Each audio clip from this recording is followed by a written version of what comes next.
बिहार में गोल्डन दास भी गरीबों की आवाज़ बन करके उभर रहा था। और पूरा जहां कहीं भी बीडीओ ऑफिस में, सीओ ऑफिस में, डीएम ऑफिस में, थाना में, कहीं भी अनुसूचित जाति, जनजाति, अति पिछड़ा और अल्पसंख्यक समाज पर जुर्म होता था, उनका एफआईआर नहीं लिया जाता था। उन मोटे मोटे अमीर लोगों से पैसा लेकर के गरीबों को सताया जाता था थाना के द्वारा। तो गोल्डन दास चट्टान की तरह पूरे बिहार के थानों में खड़ा हो जाते थे और हर जगह ये आवाज़ उठाया जाता था कि आप संविधान के अनुसार काम करो, आप SC/ST एट्रोसिटी एक्ट के तहत काम करो, आप पास्को एक्ट के तहत काम करो। जो भारत का संविधान है, जो जनता का अधिकार है, उसको आप नहीं छीन सकते। तो आज देख लो, ये सैलाब उमड़ा हुआ है पटना के गर्दनी बाग में। हजारों हजार की संख्या में लोग यहाँ पर गोल्डन दास के समर्थन में आए हुए हैं और पूरा शुरू से ये नारा गुंजमान हो रहा था कि गोल्डन दास मत घबराना, तेरे पीछे सारा जमाना। ये नारा गूंज रहा था इस धरना स्थल पर और यहाँ से आवाज़ उठ रही है कि जेल का फाटक टूटेगा, गोल्डन भाई हमारा छूटेगा, जेल का फाटक टूटेगा, गोल्डन भाई छूटेगा, जेल का फाटक टूटेगा, गोल्डन भाई छूटेगा। पटना के गर्दनी बाग धरना स्थल पर हजारों हजार की संख्या में गोल्डन दास के समर्थक लोग उपस्थित हुए हैं और इसमें हर वर्ग, हर गरीब के हर वर्ग के लोग हैं। अनुसूचित जाति के लोग हैं, अनुसूचित जनजाति के लोग हैं, अत्यंत पिछड़े वर्ग के लोग हैं, ओबीसी के लोग हैं, माइनॉरिटी समाज के लोग हैं और गरीब समाज जो सवर्ण में है, वो सारे के सारे धरना स्थल पर उमड़ पड़े हैं। क्योंकि गोल्डन दास जिस तरह से बुद्ध ने कहा था बहुजन हिताय बहुजन सुखाय की बात करो, ठीक उसी प्रकार बाबा साहब ने बहुजनों के हित के लिए भारत के संविधान में अनुसूचित जाति, जनजाति, अति पिछड़ा और अल्पसंख्यकों के लिए विशेष अवसर का मौका दिया।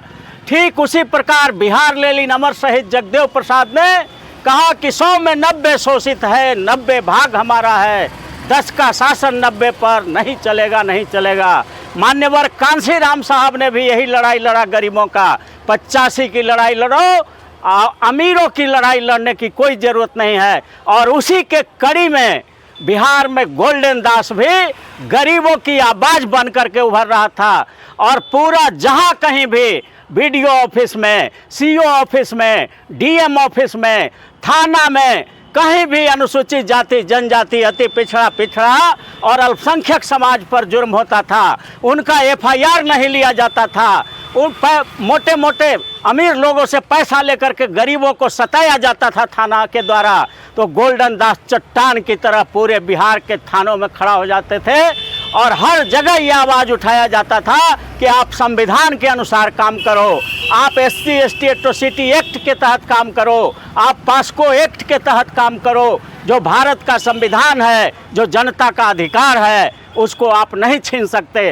तो इस गोल्डन दास के इस रवैया से पूरे बिहार के भ्रष्टाचारी जितना भी पुलिस पदाधिकारी था, सब के सब घबरा गया। चूँकि उनका जो कमाई हो रहा था, नाजायज कमाई जो होता रहा था थानों में, वो बंद होने लगा था। सब लोग गोल्डन दास के पास पहुंचते थे और गोल्डन दास ऐसे छुप करके नहीं जाते थे, भारत का संविधान लेकर के जाते थे, पास्को एक्ट की किताब लेकर के जाते थे, SC/ST एट्रोसिटी एक्ट का किताब लेकर के जाते थे और भी जितने कानून के किताबें हैं वो सब लेकर के थाना में जाते थे, बीडीओ के यहाँ जाते थे, सीओ के यहाँ जाते थे और सिर्फ यही काम करते थे कि भाई जो भारत का संविधान कहता है, जो IPC कहता है, जो एविडेंस एक्ट कहता है, जो SC/ST एट्रोसिटी एक्ट कहता है, जो पाक्सो एक्ट कहता है, उसी के तहत आप काम करिए। और ये कहीं से भी गलत नहीं था, क्योंकि भारत के संविधान का आर्टिकल 19 कहता है कि देश के हर नागरिक अपना संगठन बना करके अपनी आवाज़ और जनता को न्याय दिलाने का काम कर सकता है।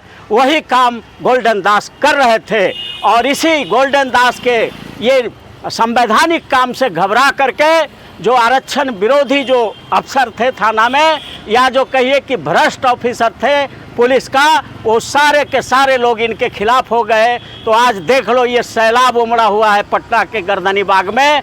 हजारों हजार की संख्या में लोग यहाँ पर गोल्डन दास के समर्थन में आए हुए हैं और पूरा शुरू से ये नारा गुंजमान हो रहा था कि गोल्डन दास मत घबराना, तेरे पीछे सारा जमाना। ये नारा गूंज रहा था इस धरना स्थल पर और यहाँ से आवाज़ उठ रही है कि जेल का फाटक टूटेगा, गोल्डन भाई हमारा छूटेगा। जेल का फाटक टूटेगा, गोल्डन भाई छूटेगा। जेल का फाटक टूटेगा, गोल्डन भाई छूटेगा। गोल्डन दास मत घबराना, तेरे पीछे सारा जमाना। गोल्डन दास मत घबराना। तेरे पीछे सारा जमाना। तो इन्हीं बातों के साथ मैं ये कहना चाहता हूँ कि जो बिहार के भ्रष्ट पुलिस पदाधिकारी हैं, गोल्डन दास पर अत्याचार करना बंद करें, नहीं तो बिहार में एक बहुत बड़ा जन क्रांति होने वाला है। अपराधी भी बताया जा रहा है गोल्डन दास को सर। ये अपराधी बताने वाले लोग खुद अपराधी हैं, क्योंकि संविधान के तहत काम करना कहीं से कोई अपराध नहीं होता है। और इन लोगों को संविधान का ABCD का ज्ञान नहीं है कि भारत के संविधान के आर्टिकल 19 में हर नागरिक को अधिकार दिया गया है कि न्याय के लिए शांतिपूर्ण तरीके से एकदम बिल्कुल प्रदर्शन कर सकते हैं, आर्म्स एमुनेशन के साथ नहीं जा सकते हैं, शांति के साथ। और जहां पर हुआ था मुजफ्फरपुर में जो कांड हुआ है, वहां पर बिल्कुल शांति रूप से, शांति तरीके से प्रदर्शन हो रहा था। कहीं भी कोई इनके लोगों ने कोई आर्म्स या किसी तरह का कोई वेपन नहीं लिया हुआ था।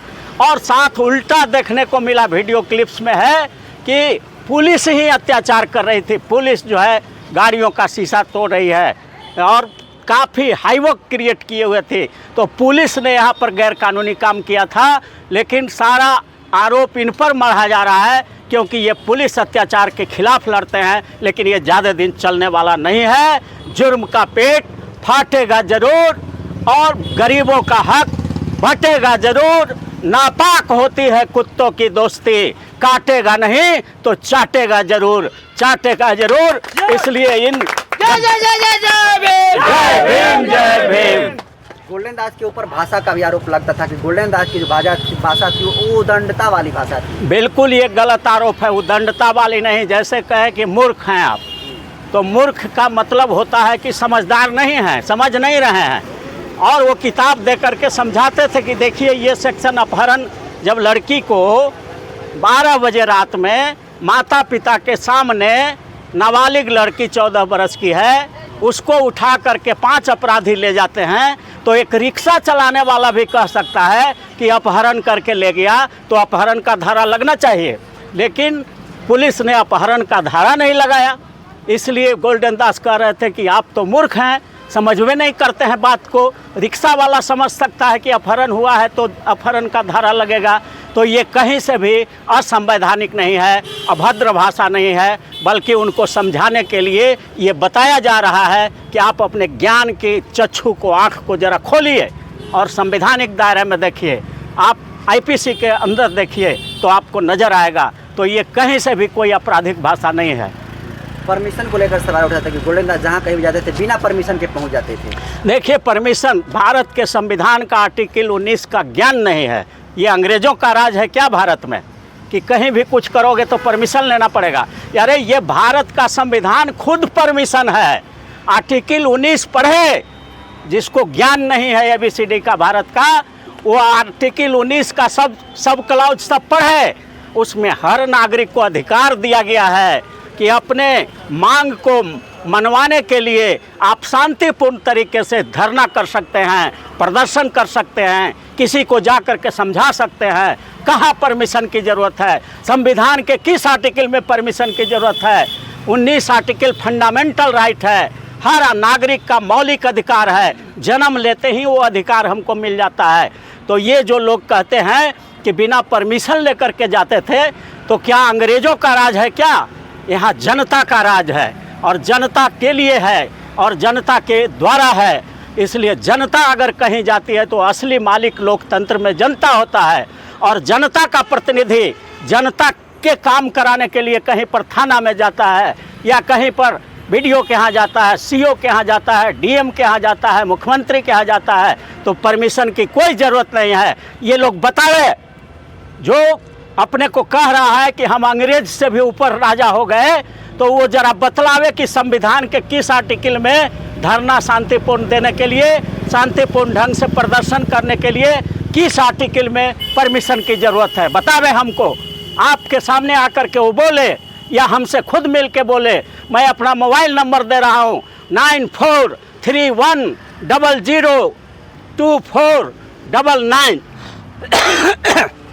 अगर संविधान में कहीं भी शांतिपूर्ण ढंग से धरना प्रदर्शन करने के लिए परमिशन की आवश्यकता है तो भारत का कोई भी कानूनविद, कोई भी पुलिस अफसर, कोई भी डीएम, कोई भी कलेक्टर इस फ़ोन से हमसे नंबर करे, कहाँ परमिशन की ज़रूरत है।